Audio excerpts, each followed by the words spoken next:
This biblical epic starring Anthony Quinn wasn't just another sword-and-sandal spectacle.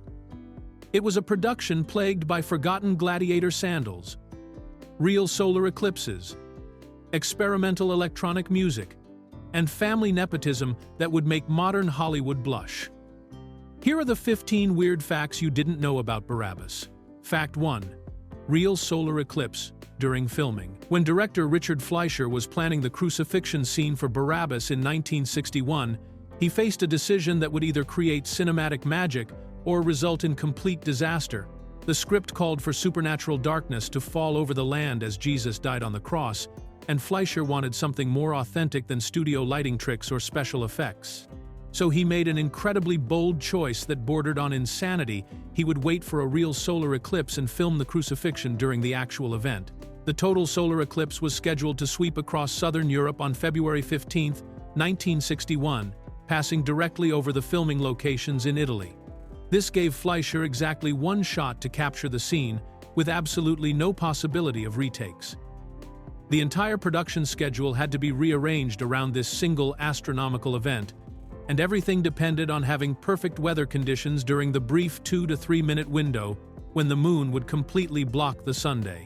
Producer Dino De Laurentiis was essentially gambling millions of dollars on the weather, since cloudy skies would have ruined the entire sequence.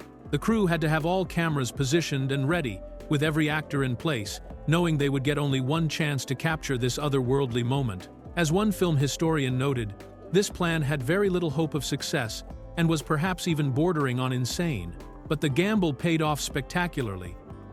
The eclipse occurred exactly as predicted, and Fleischer successfully captured one of the most genuinely eerie and mystical scenes ever recorded on film. The natural darkness that fell across the crucifixion set created an atmosphere that no amount of artificial lighting could have achieved, giving the biblical epic a truly supernatural quality that audiences had never seen before. Fact 2. Federico Fellini was first-choice director. Before Richard Fleischer ever stepped foot on the set of Barabbas, producer Dino De Laurentiis had his sights set on one of Italy's most celebrated filmmakers to bring this biblical epic to life. Federico Fellini, the visionary director behind masterpieces like La Strada and La Dolce Vita, was De Laurentiis' original choice to helm the massive production in 1961. Fellini was already an established giant in the film world by this time, known for his dreamlike storytelling and ability to blend fantasy with reality in ways that captivated audiences around the globe. His films had a distinctive style that mixed surreal imagery with deeply human stories, and he had already won international acclaim for his unique approach to cinema. For a producer like De Laurentiis, who was planning to spend over $10 million on what would become one of the most expensive films of its time, Fellini represented the perfect combination of artistic prestige and proven talent. However, something happened during the early planning stages that caused De Laurentiis to change direction completely. The exact reasons why Fellini didn't end up directing Barabbas remain somewhat mysterious, but the producer ultimately decided to go with Richard Fleischer instead, an American director known for his work on adventure films and thrillers rather than the art house cinema that Fellini was famous for creating. This casting change represented a massive shift in the film's potential artistic direction. While Fleischer was a skilled craftsman who could handle large-scale productions and action sequences, his style was completely different from Fellini's poetic and often surreal approach to filmmaking. The Barabbas that audiences eventually saw was therefore a much more straightforward biblical epic than it might have been under Fellini's guidance, leaving film historians to wonder what kind of unique vision the Italian master might have brought to this ancient story. Fact 3. Jesus played by producer's brother-in-law. When it came time to cast the role of Jesus Christ in Barabbas, producer Dino De Laurentiis made a decision that would raise eyebrows in Hollywood even by today's standards of nepotism. He chose Roy Mangano to portray the most important figure in Christian history. And Roy happened to be the brother of the film's leading lady, Silvana Mangano, who was also De Laurentiis' wife at the time. This casting choice meant that the role of Jesus was essentially kept within the family, creating a web of personal relationships that went far beyond typical Hollywood connections. Silvana Mangano was not only starring as Rachel, Barabbas' love interest who becomes a Christian convert, but she was also married to the man financing and producing the entire $10 million production. Her brother Roy was then selected to play the pivotal role of Christ.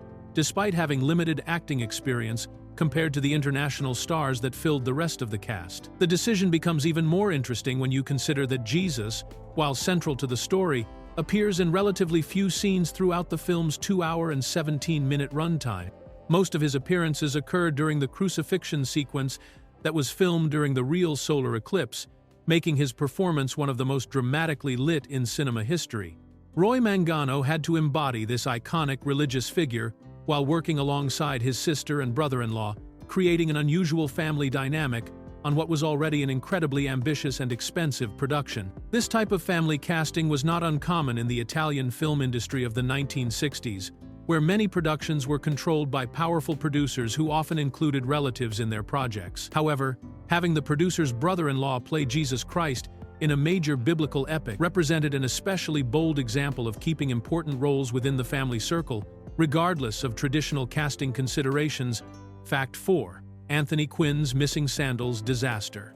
When director Richard Fleischer decided to kick off production of Barabbas with the most spectacular sequence in the entire film, he organized what would become a logistical nightmare involving 9,115 costumed extras gathered at the ancient arena in Verona. This gladiatorial battle scene was planned as the opening shot of the entire production, designed to establish the epic scale and dramatic intensity that would carry throughout the rest of the movie. The massive crowd of extras had been transported to the location on a fleet of 75 buses from nearby towns, creating one of the largest assemblies of costumed performers ever gathered for a single scene in film history. The production team had spent weeks coordinating the costumes, weapons, and choreography needed to bring this ancient Roman spectacle to life, and everything seemed perfectly organized for what promised to be an unforgettable day of filming. However, just as the cameras were about to roll on this incredibly expensive and complex sequence, someone made a discovery that brought the entire production to a grinding halt. Anthony Quinn's specially designed gladiator sandals, which had been custom-made specifically for his character and were essential for his costume, had been accidentally left behind in Rome. Without these crucial pieces of footwear, the star of the film couldn't appear in the scene that required his presence. This seemingly small oversight threatened to derail the entire day's shooting schedule and waste the time and money spent on organizing thousands of extras. The production team scrambled to find a solution while 9,000 people in full Roman costume waited around the arena, creating one of the most expensive wardrobe malfunctions in cinema history. The incident perfectly captured the unpredictable challenges that could arise even in the most carefully planned film productions, where something as simple as a pair of sandals could threaten to shut down a multi-million-dollar movie.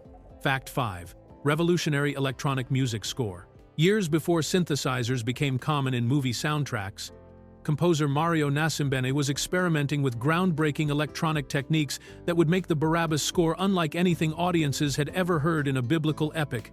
Nasimbene wasn't satisfied with using only traditional orchestral instruments to create the eerie and supernatural atmosphere the film required, so he developed what he called new sounds by manipulating magnetic tape recordings in ways that had never been attempted before in cinema. Working with a team of technicians, Nasimbene helped invent a special machine called the Mixorama that allowed him to record orchestral and individual instrument sounds onto 12 separate sets of magnetic tape.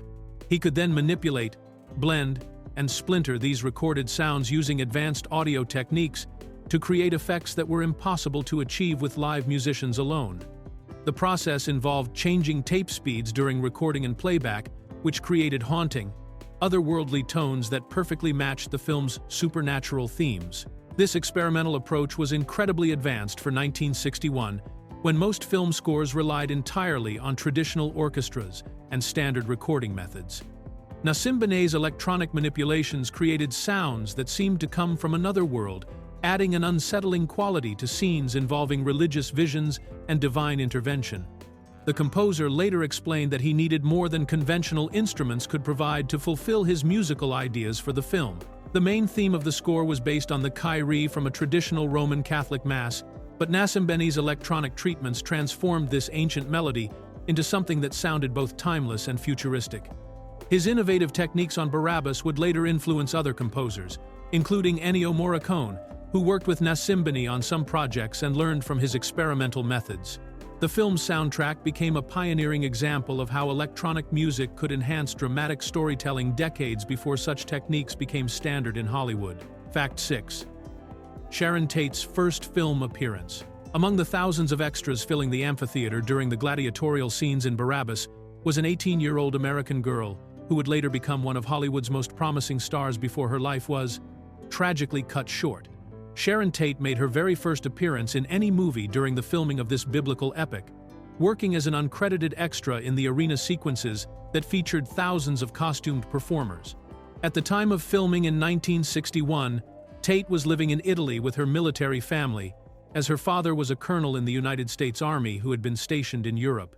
She had already gained some local attention after her photograph appeared on the cover of the military newspaper, Stars and Stripes, showing her natural beauty and poise that would later make her a sought-after actress and model. During the production of Barabbas, Tate was simply one of many young people who were hired as extras to fill the massive crowd scenes in the ancient arena at Verona. Her role was listed in the credits as Patrician in Arena, indicating that she was dressed as a wealthy Roman citizen watching the gladiatorial combat between Anthony Quinn and Jack Palance. The film's casting directors had no way of knowing that this teenager would go on to star in major Hollywood productions like Valley of the Dolls and become the wife of director Roman Polanski. What makes this early appearance even more remarkable is that Jack Palance, who played the villainous gladiator Torvald in the film, actually noticed Tate among the crowd of extras and was impressed enough by her appearance and attitude to arrange a screen test for her in Rome.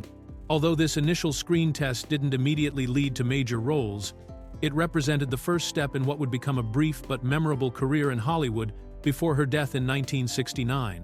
Fact 7. Producer built entire studio for one film. When Dino De Laurentiis realized that his existing studio facilities were completely inadequate for the massive scale of Barabbas, he made one of the most extreme decisions in film production history by purchasing hundreds of acres of completely empty land and building an entire state-of-the-art studio complex from the ground up. This wasn't a case of expanding or renovating existing facilities, but rather creating a brand new film studio specifically designed to handle the enormous sets and complicated logistics that this biblical epic would require. The decision was partly motivated by Italian tax incentives that made such large-scale investments more attractive, but it still represented an incredible financial gamble that went far beyond the normal costs of movie production. De Laurentiis was essentially betting that he could build a complete studio facility and still make money on a single film, even though the construction costs would add millions to an already expensive project. When director Richard Fleischer first arrived to see the proposed location, he discovered that there was literally nothing there except barren wasteland stretching as far as the eye could see. Over the course of several hours, Fleischer and production designer Mario Chiari walked across these empty fields, with Chiari simply pointing his finger in various directions to indicate where different structures would be built. By the end of this casual planning session, they had mapped out the locations for over 100 buildings that would recreate ancient Jerusalem and the Roman Praetorium. The construction project transformed this empty land into a fully functional movie studio, complete with massive sets, technical facilities, and all the infrastructure needed to support a major film production. The scale of this undertaking was so ambitious that it represented not just the building of movie sets, but the creation of an entire artificial ancient world that could accommodate thousands of actors, crew members, and the complex technical requirements of a major Hollywood production. Fact 8. Actor from Ben-Hur reprised similar role. When casting directors were looking for actors to play Roman guards and soldiers in Barabbas, they found the perfect candidate in Remington Olmsted, who had already proven his ability to portray a memorably cruel military character in one of the most successful biblical epics ever made. Just 2 years earlier, Olmsted had appeared in Ben-Hur as the Decurion soldier who operated the galley slave drive, the harsh overseer who denied Charlton Heston's character water during the brutal rowing sequences that became some of the most intense scenes in that Academy Award-winning film. In Barabbas, Olmsted was cast as the guard in the sulfur mines who whips and punishes both Barabbas and his fellow prisoner Sahak, essentially playing another sadistic Roman military figure who takes pleasure in tormenting prisoners and slaves. This casting choice meant that audiences who had seen Ben-Hur would recognize Olmsted as someone who specialized in playing these types of unsympathetic characters, even though most viewers probably wouldn't remember his name or realize they had seen him before. The connection between these two roles becomes even more interesting when you consider what happened during the production of Ben-Hur. Director William Wyler had originally planned to use Olmsted in his scenes, but during filming, someone casually replaced the actor without informing Wyler about the change. When the director discovered that Olmsted had been substituted, he was so determined to have this specific actor in the role that he demanded the production team find Olmsted and rehire him at whatever cost was necessary. Wyler's insistence on bringing Olmsted back proved to be worth the effort and expense, as the actor's performance added exactly the kind of menacing presence that the galley sequences required. This experience apparently made such an impression on casting directors that, when they needed someone to play a similar type of brutal Roman guard in Barabbas, Olmsted was an obvious choice for the role. Fact 9. Anthony Quinn's Broadway contract buyout. When Dino De Laurentiis decided he absolutely had to have Anthony Quinn for the title role in Barabbas, there was one major problem standing in his way. Quinn was already committed to starring in a Broadway production of Becket opposite Laurence Olivier, and breaking a Broadway contract was no simple matter. Quinn was playing King Henry II in Gina Nui's acclaimed historical drama, which should have been a prestigious and profitable engagement for the actor, who was still trying to establish himself as a leading man rather than just a supporting player. However, Quinn was actually eager to escape from the Broadway production because he had developed a strong dislike for his famous co-star, Laurence Olivier, making the daily performances an unpleasant experience despite the play's artistic reputation. When De Laurentiis approached Quinn about starring in Barabbas, the actor was more than willing to leave the theater production if the producer could find a way to make it legally possible. De Laurentiis solved this problem by paying $37,500 directly to the Broadway producers to buy out Quinn's contract, a substantial sum of money that represented a significant addition to the film's already enormous budget. This buyout payment was particularly important because the Broadway production of Becket was actually struggling financially and losing money despite featuring two major stars and receiving generally positive reviews from theater critics. The irony of this situation was that De Laurentiis's buyout payment essentially saved the failing Broadway production from complete financial disaster. The $37,500 that the film producer paid to release Quinn from his theater contract was enough to push Becket into the black and prevent the play from closing as a total loss. This meant that a biblical epic being filmed in Italy ended up rescuing a prestigious Broadway drama, creating an unexpected connection between two completely different entertainment worlds. Fact 10. 1. Take Rome burning scene. When it came time to film the dramatic burning of Rome sequence in Barabbas, director Richard Fleischer and his crew faced the same challenge that had confronted the makers of Gone with the Wind more than 20 years earlier.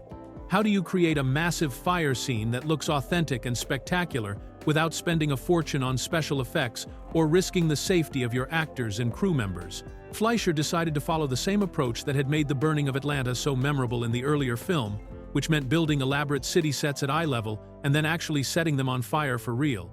The production team constructed detailed replicas of Roman buildings and streets that were designed specifically to be destroyed during filming, creating a realistic ancient cityscape that would burn convincingly on camera.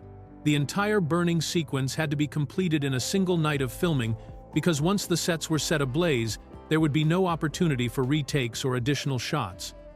Everything had to be perfectly coordinated, with cameras positioned at multiple angles to capture the destruction from every possible viewpoint, while actors performed their scenes amid the real flames and smoke that filled the studio. This approach required incredible precision and planning, since the crew had only one chance to get all the shots they needed before the elaborate sets were completely consumed by the fire.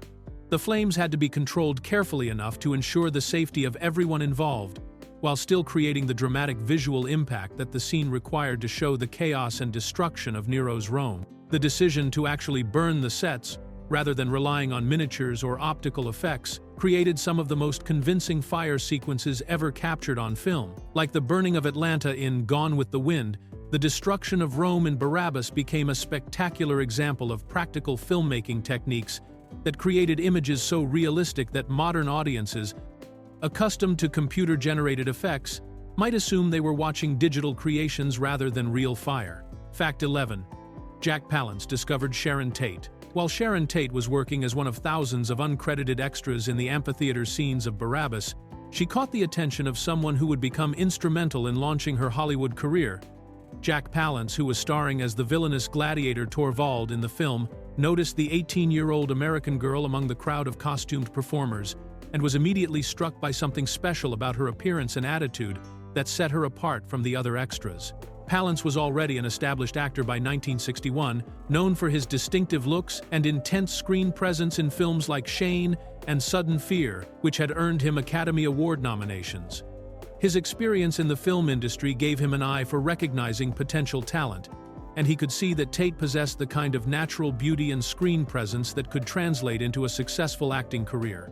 Rather than simply admiring her from a distance, Palance decided to take action to help this unknown young woman get a real opportunity in the film business. He used his influence and connections in the Italian film industry to arrange a professional screen test for Tate in Rome, giving her the chance to demonstrate her abilities in front of cameras and casting directors who might be able to offer her actual roles, rather than just extra work. Although Tate's screen test went well and showcased her natural charisma and photogenic qualities, it didn't immediately lead to significant acting opportunities in Italian cinema. However, Palance's intervention represented a crucial first step in what would eventually become her journey to Hollywood stardom. The screen test gave Tate professional footage of her work that she could use when seeking representation and auditions, and it provided her with the confidence and experience she needed to pursue acting seriously rather than treating it as just a casual interest while living abroad with her military family. Fact 12.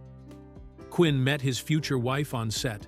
During the filming of Barabbas in Italy, Anthony Quinn encountered someone who would change his personal life in ways that had nothing to do with his performance as the title character. Yolanda Adalori was working as a costume designer on the production, responsible for creating and maintaining the elaborate period clothing that helped transform thousands of actors and extras into convincing ancient Romans, Christians, and gladiators throughout the lengthy filming process. Quinn was already a well-established actor by 1961, having won 2 Academy Awards for Best Supporting Actor and built a reputation as a versatile performer who could handle both dramatic and action roles with equal skill. However, his personal life had been complicated, and he was in the process of ending his marriage to his second wife when he met Adalori during the production of this biblical epic. The romance that developed between Quinn and Adalori during filming proved to be much more than a typical on-set fling between a star and a crew member. Their relationship continued and deepened after the cameras stopped rolling, eventually leading to a long-term partnership that would span many years and fundamentally change both of their lives in profound and lasting ways. The couple's first child together was born while they were still unmarried, followed by a second son before they finally decided to make their relationship official. In 1966, when Adalori was pregnant with their third child, Quinn and she were married in a ceremony that formalized what had begun as a workplace romance during the making of Barabbas 5 years earlier. This relationship that started on an Italian film set became one of the most significant personal developments in Quinn's life, creating a family that would remain important to him for decades to come. The costume designer who had worked behind the scenes to make Quinn look authentic as an ancient criminal ended up playing a much more important role in his life than anyone could have predicted. Fact 13. Experimental Mixorama sound machine. To create the otherworldly sound effects that would make Barabbas unlike any biblical epic audiences had ever heard, composer Mario Nascimbene worked with a team of technicians to invent a revolutionary piece of equipment that he called the Mixorama. This machine was designed specifically to manipulate recorded sounds in ways that had never been attempted before in film music, allowing Nascimbene to transform ordinary musical recordings into something that sounded supernatural and mysterious. The Mixorama operated by using 12 separate sets of magnetic tape that could record and play back different musical elements simultaneously. Nascimbene would first record orchestral instruments and individual musical parts onto these 12 tracks, creating a library of sounds that could then be manipulated using the most advanced audio techniques available in 1961. The machine allowed him to blend, splinter, and completely transform these recorded sounds through multiple track synchronization that was incredibly sophisticated for its time. What made the Mixorama so revolutionary was its ability to engineer special musical effects that were impossible to create with live musicians alone. The machine could stretch sounds, compress them, layer them in complex patterns, and modify their pitch and timing in ways that created eerie, unearthly tones that perfectly matched the film's supernatural themes. Nascimbene later explained that this invention was necessary because conventional orchestral instruments simply couldn't provide the range of sounds he needed to fulfill his musical vision for the film. The composer used the Mixorama not just for Barabbas, but continued to experiment with it in later film projects. including scoring an Egyptian movie where he used the machine to create an entirely electronic soundtrack. This innovative approach to film music was years ahead of its time, predating the widespread use of synthesizers and electronic music in cinema by more than a decade, and helping to establish techniques that would later become standard practice in Hollywood. Fact 14. Italian crew's lunch break strike. During the production of Barabbas, director Richard Fleischer experienced one of the most unusual labor disputes in film history when the Italian crew members approached him with a very formal announcement about their intention to go on strike. The crew representatives informed Fleischer that they were required to participate in a work stoppage that would last exactly 1 hour, presenting this news as if it were a completely normal part of the filmmaking process that everyone would simply have to accept. Fleischer was understandably concerned about losing an entire hour of filming time on a production that was already incredibly complex and expensive, especially since every day of shooting involved coordinating hundreds of actors, elaborate costumes, and complicated technical equipment. The director realized that a 1-hour work stoppage could potentially disrupt the entire day's schedule and cost the production thousands of dollars in lost time and wasted preparation. However, instead of simply accepting this disruption or getting into a confrontation with the crew, Fleischer decided to discuss the situation with the workers to see if there might be some way to minimize the impact on the filming schedule. He approached the crew representatives to talk about the timing of their planned strike and whether there might be any flexibility in when they chose to exercise their right to stop working. The solution that emerged from these discussions was both practical and amusing. After consulting among themselves, the Italian crew members agreed that they would be happy to schedule their mandatory 1-hour strike to coincide exactly with their lunch break. This arrangement meant that the work stoppage would occur at a time when filming would normally be suspended anyway, allowing the crew to fulfill their labor obligations without causing any actual delay or disruption to the production schedule. The compromise satisfied everyone involved and allowed filming to continue without losing any valuable shooting time. Fact 15. Gladiator scenes added to original story. One of the most exciting and memorable sequences in Barabbas involves the brutal gladiatorial combat between Anthony Quinn's character and Jack Palance's villainous Torvald in the arena, but audiences might be surprised to learn that this entire section of the story was completely invented for the film. The original Nobel Prize-winning novel by Swedish author Per Lagerkvist, published in 1950, contains absolutely no gladiator scenes or arena combat of any kind throughout its 144 pages. In Lagerkvist's original story, after Barabbas is sent to the mines as punishment for his crimes, he eventually becomes a field slave working in agriculture and later transitions to being a house slave serving a Roman family. The novel follows a much quieter and more contemplative path, focusing on Barabbas's internal spiritual journey rather than external physical conflicts or spectacular action sequences that would translate well to the big screen. The decision to add the gladiatorial sequences was made by screenwriter Christopher Fry and the filmmakers who recognized that a biblical epic needed dramatic action scenes to compete with other sword and sandal movies that were popular with audiences in the early 1960s. The arena battles also provided an opportunity to showcase the impressive physical presence of both Anthony Quinn and Jack Palance, while creating the kind of spectacular entertainment that would justify the film's enormous production budget. This change from the source material also allowed the filmmakers to use the ancient arena in Verona as a filming location, creating some of the most visually impressive scenes in the entire movie.